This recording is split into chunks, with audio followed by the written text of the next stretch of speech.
Welcome back. Radio city joke સ્ટુડિયોમાં આપનું સ્વાગત છે અને કિશોર કાકાની સાથે મહેશભાઈ પણ બેઠા છે સ્ટુડિયોમાં. અને અત્યારે હવે આપણે એમની નોકરી વિશે વાત કરીએ છીએ. એમને નોકરીએ લગાડવાના છે. શું કહો છો કાકા? હાલ હવે કંઈક સેટલ થાય સારું. પણ જીજુ તમે લગાડી દો યાર, મને હવે નોકરી કરવી જ છે યાર. તે એકદમ ધડાધડીમાં ના થાય. તું એક કામ કર, આ રેડિયો સિટીના સાહેબ સાથે વાત કરતું અને મળવાનો ટાઈમ સાહેબની સેક્રેટરી સાથે ફિક્સ કરી દે. મેં કર્યો તો 2 વાર પણ પછી ના જ પાડે છે.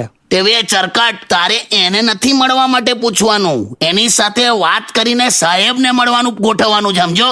તું પેલી સેક્રેટરીને પૂછ કરે ના જ પડે ને.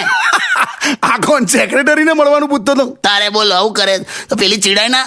તો પણ હવે આ ઇન્ટરવ્યુમાં શું પૂછશે આ બધું? બધું પ્રોફેશનલ પૂછે, પર્સનલ આવું પૂછે. હા કે એમાં જ તું માર ખાઈ જઈશ. બોલ. બધું આવડે મને. બધું પૂછશે. તારા પપ્પા શું કરે છે?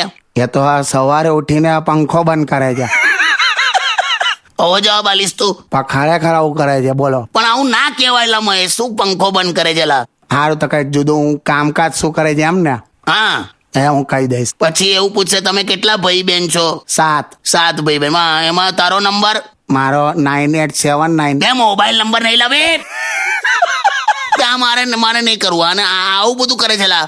મહેશભાઈ, આવું બધું મોબાઈલ નંબર નથી કહેવાનો તમારે. નાલા કોઈએ સાચું જ કીધું છે. હા, રોજગાર છે તો સોમવાર છે, બાકી બધા દિવસ રવિવાર છે. મહેશ, તું કંઈક કર બકા, કંઈક કર. તું તો સ્મશાનની બહારથી પસાર થતો હોય ને તોય સ્મશાનમાંથી મુર્દા ઊભા થઈને તને પૂછે મળી લાવે નોકરી મળી. હોતું હશે આવું કોઈ દિવસ મુર્દા પૂછતા. તમે ગીત વગાડો યાર. Only on